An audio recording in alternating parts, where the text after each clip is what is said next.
بصي بقى طبق السلطة الحراق لذيذ والمخلل اللي انا بعشقه. بصي، ده لسان عصفور روعة، وده الصوص. بس من الصوص ده وتسقسقي هنا، تحفة.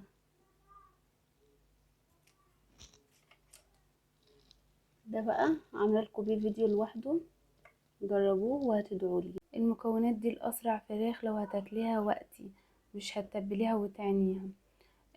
خل وزيت وميه عشان هفرم الحاجات دي في الخلاط مش في الكبه، لان انا عاوزاهم ناعم. ومعايا معلقه عسل اسود وصويا صوص، بصل وثوم وطماطم. التوابل مفيش كزبره، مفيش كمون، مفيش بهارات لحمه، لان راعي ان يكون اكلك كل حاجه لها طعم مميز، مش كل الاكل تروحي تحطي فيه نفس كل الحاجات.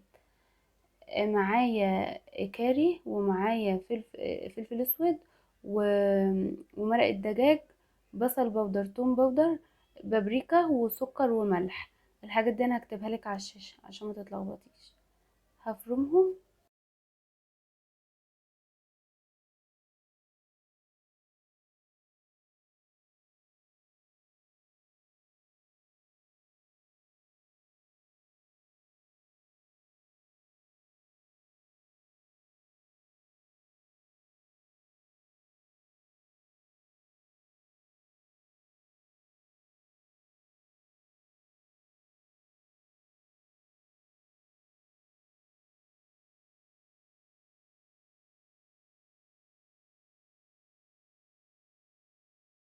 هتغسلي الفراخ كويس، هتطلع طعمها اي تتبيله، لو شويه ملح وفلفل بيطلع طعمها روعه.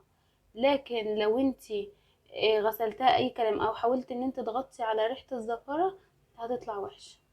بس بصي يا ست، اهو جهزنا التتبيله وغسلنا الفراخ وغزغزتها كده من جوه، اهو مديت السكينه من تحت الجلد كده وخرمتها علشان تشرب من التتبيله بسرعه. جربيها بقى التتبيله، وطبعا التتبيله سايله كأنك حطاها في شوربه، فكل ده هيدخل جواها وهي بتستوي. وانتي من وقت للتاني لما تدخلي متنسيش تدوقي التتبيله طبعا قبل ما تحطيها عليها. من وقت للتاني هتشوفيها في الفرن، مش هتقيدي الشوايه في الاول، وتكون تحت في الرف اللي هو تحت. هو الفرن دلوقتي انا قايداه يسخن بس، وهتسيبيها تستوى. وبعد كده تشغلي الشوايه وتشيلي من الصوص اللي تحت ده وتحطي على الوش بتاعها. بس لو انت بقى عندك وقت بتسيبيها شويه قبل ما تقدميها. ما عندكش وقت، الطريقه دي هي اسرع طريقه ان هي بتشرب من التتبيله وبكون تحفه. بصوا ايه رايكم بقى؟ يعني روعه روعه، والريحه قلب الدنيا. وده الصوص اللي هو مكان الفراخ، طعمه خطير خطير. وده تقدري تاكليه لان هو مفهوش زبادي ولا لبن ولا اي حاجه، فطعمه يعني مش شوربه. بص هو متكرمل وطعمه جميل جدا. تمام. إيه الفراخ طبعا